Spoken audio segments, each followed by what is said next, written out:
Here we go then. Okay, introducing my next special guest on my show. We've got one half of the Himalayas. How are we doing, guys? Yeah, Very very well, well, thanks thank you. yourself. Yeah, I'm good. And welcome back. It's been 3 months since we last spoke. Just remind my listeners, like, what you do and what you play in the band, like the instruments and so on. Yeah, so my name's Joe, and I'm the lead singer and guitarist. And I'm Mike, I'm lead guitar. Nice to meet you guys again. And 3 months, has it been a bit of a whirlwind? Yeah, we've been really Been busy very actually. busy, Yeah, yeah, so yeah. it's been very busy. We've been away recording new music, um, and we've been just playing shows and getting ready. We're currently on tour now. So we played Edinburgh last night, and then we're in Leeds tomorrow, and then Newcastle, Nottingham, London, and Bristol. So and then we're playing in Cardiff with Foo Fighters. So yeah, it's been busy. Great. And just for the benefit of my listeners, how long have you been together, like as a collective, a group? Probably about Um, 8 years, yeah. something around there, I think. 8 years and still going strong. Yeah, it kind of finding our feet for the first few. So I think we've only really been a proper band for probably a bit less time than that. But yeah, it's been a while. And going straight into it from your last single, V.o.V, which was Victims of Violence, how was that received? I know you're still plugging it at the moment. Yeah, really well. Done really Yeah, well, really well. yeah. So yeah, it's good to have released that earlier, obviously earlier on in the year, and start the year as we mean to go on, really. Yeah, and like just really positive reception. A lot of existing fans seem to really like it as well, which is great. And I think we've picked up some new people from it, but the reception generally streaming and just comments and stuff like that has just been really positive. That's good. I had a quick look on your YouTube comments, and it's well received. People commented they like the strong guitar solo on there, and one person put, "I love it, I love it, I love it." So, do they those comments mean a lot to you? Yeah, Absolutely, yeah. definitely. It's just the fact that people have taken the time out to say something about it is amazing in of itself, really, when you put so much work into it. That it's kind of touched someone that much that they're willing to just take a bit of time Mm. to say that is amazing. And I mentioned on my previous interview where people can listen to that as well, refer them to that, about you worked with some recognizable names on this record. Yeah, so we wrote with Brian Johnson from AC/DC. Um, so Brian sent us lyrics a fair while ago now after he heard songs from our debut album. Um, and yeah, he sent us those lyrics because he really liked what we did with the first album. Mm. And so yeah, we were just really grateful to receive those lyrics, but it took us a while to write it because obviously we wanted to do his work justice, and obviously when someone of that ilk and that size of his name sends you something, you kind of don't want to send it off to him and be disappointed by what you've done to some of his work. And who was it produced by? Was it recognizable name who produced the song as well? Yes, it's Dan Lancaster. So Dan's worked with artists like Bring Me the Horizon and Muse. So yeah, it's Cool. yeah. Yeah, he really knows his stuff, Dan. So it was a real pleasure working with him as well. Hmm. I wanted to ask as well. I know you've got some new music dropping any day soon. Are you allowed to indicate when that would be at all? So yeah, it'll be next Friday.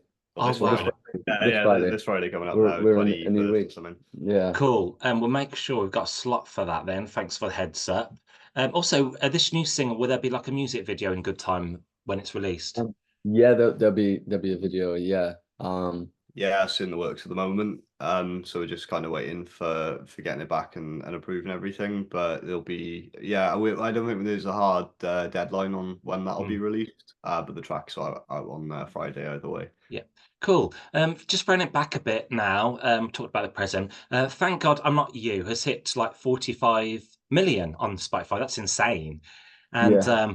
it's your goal to hit the bullseye, the 50 million mark on that one. Yeah. I think, to be honest, we're more looking forward to new stuff than that. It's always nice to have that there, and you can always look back on it and say, that's something that we've done. And I think, I don't want to kind of take it for granted, but the it's done consistently well for Mm. years. So I think at some point we would hope for that, but it's not something that we're necessarily pushing for because we're looking forwards. We've just been recording some new material, which Mm. you know, we think is the best stuff we've ever done. So it's we're more excited about what's to come, I think, than what we've done before now.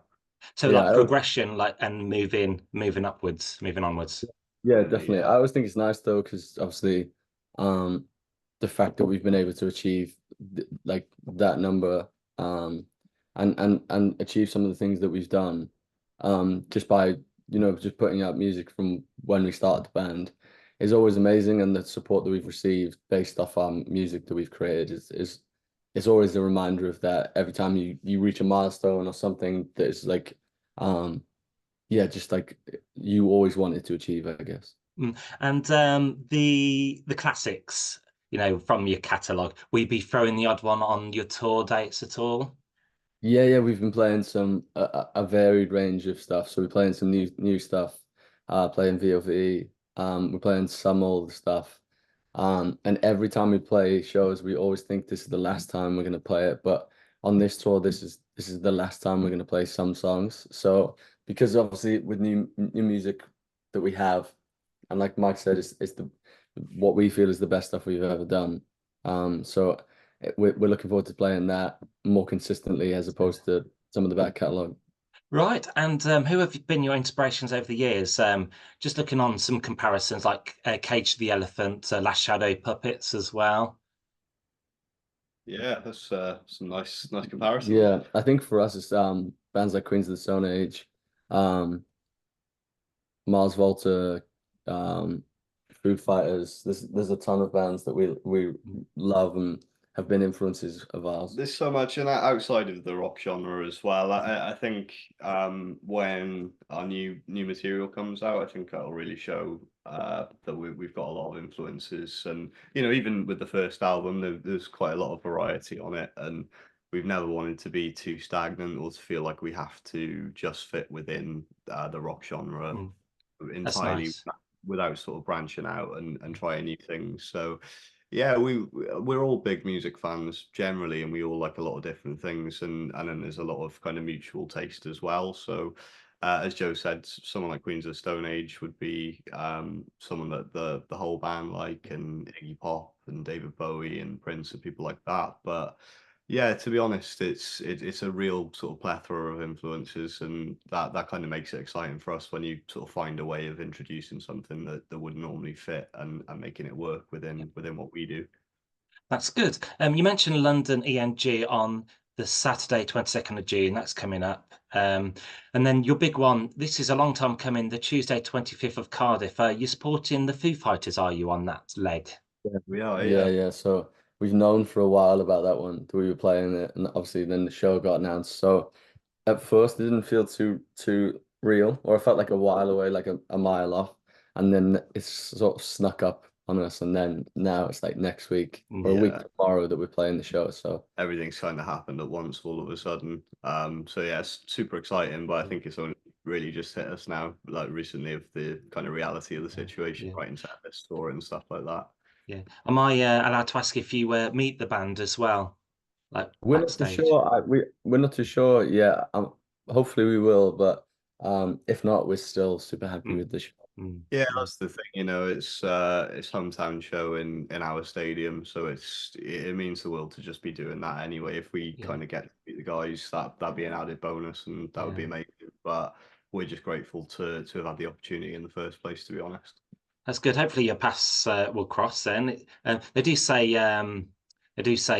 never to meet your idols, but that's not always true in that case.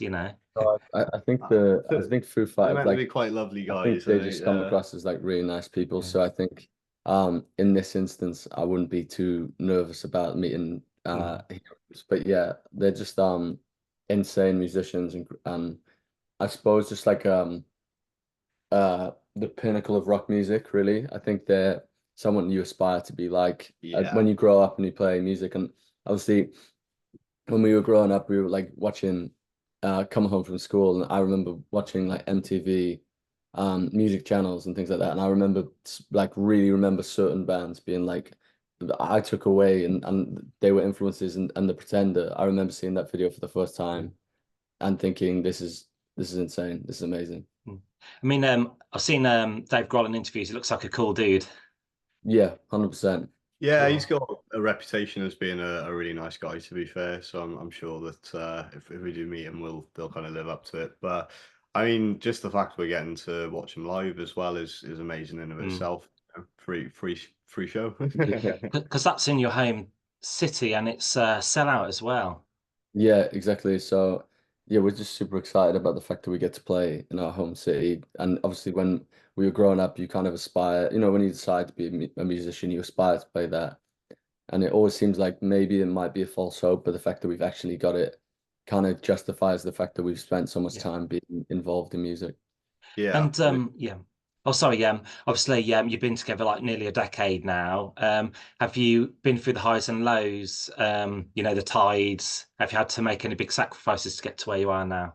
Yeah, definitely. I think just the day-to-day life, I don't think you can particularly plan your life too much, obviously, because you're never too sure about the shows that are coming in or supports that might happen or when you might have to book off time. So you can't plan your life too far in advance. So I think over the 8 years that we've been together, it's You've kind of like we've done that throughout. And I you've think, kind of just got to be willing to drop everything yeah, and go and do stuff. So yeah, you're always going to miss out. And yeah, it's you can't really complain about it because when you have opportunities like next week and stuff like that, you know it's Mm, worthwhile then. yeah, So yeah, I suppose there have been highs and lows, but it's the same with anything else. mm, And we could be doing completely different jobs and still yeah. be having a rough time of it at certain periods, but the kind of rewards you get for it from doing this kind of thing, you can't really kind of articulate how good it is.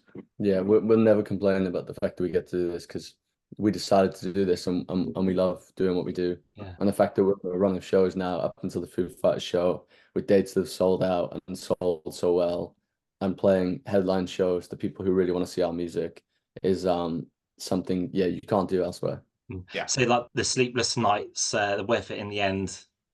Yeah, 100%. And Oh like the yeah. fact that you miss key events, like yesterday, obviously we all miss Father's Day, so we're all frantically phoning dads and send, like making sure that we send texts and stuff. So yeah, it's just it's I think everyone understands as well. Everyone who's part of our lives understand what the sacrifice we make.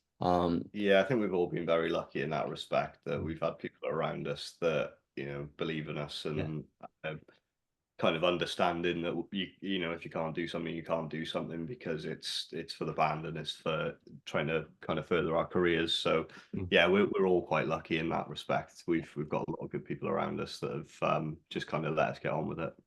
And just one more to go, lads. Wanted to ask, any constructive, wise words to anyone who wants to just put a band together? Yeah, I think getting out of your hometown is a really important thing. It's equally important to spend a bit of time there and playing all your local venues, getting in with the scene and cutting your teeth a little bit and just getting used to being in front of an audience. And obviously, I'd say try and get in a studio as early as possible because I find every time that we end up in a studio, we learn so much more Mm, you before, and it means the next time you go in, then you're so much better prepared. But definitely getting out and touring, and even if the gigs aren't, don't seem amazing, it's such an important thing to get out there. You mm, can have all sorts of different experiences. Sometimes it'll be rubbish, and there'll be one person in the audience, and you'll wonder why you've driven 4 hours to go and do mm, it. But then you equally you'll get a show where it's completely packed out and everyone's loving it and there's a lot of energy in the room. So yeah, it's just kind of I think don't expect that things are just gonna take off because it just mm. doesn't work like that. Yeah. Um, but as long as you're willing to kind of put in the effort and have those all the different types of experiences, you don't want everything to go too well too early on because if things start going wrong, then you're going to Mm. wonder why. So I think it's good to have a balance of, Yeah, the good times and the bad times just to sort of know where you're at with everything yeah. and know how to manage everything. That's Yeah, I good. think for Realistic words of advice there. Yeah, I think for me, it's just like making sure that you're enjoying stuff. I think for myself, just my own personal experience, a lot of the time you're worrying about the next thing you're gonna do, or the why you didn't like you didn't get to where you wanted to be in the time you wanted. And obviously there's loads of different factors to doing this, but I think just making sure you enjoy and enjoy it and enjoy that Oh, moment. that's the door. Sorry, the door went. No, but enjoying the moment, enjoying the things you're doing, because stuff comes and goes, and experiences. You know, that the Foo Fighters show, for instance, next week, you never know if you're ever going to do that again, let alone when that would be.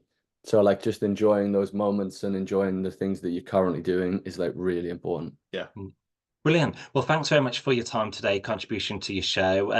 By the time this interview's gone out, you probably would have had a blast with your tour dates. But we will definitely get your track promoed right on after now on the show. All right. Thanks for joining me from the Himalayas. Thank you so Cheers. much for your time again. Brilliant chatting with Thank you. you. Take care now. Cheers. Great. See you later, guys. Good, Dan. See you, Thanks so mate. much. Bye now. Appreciate it, mate. Cheers. Bye.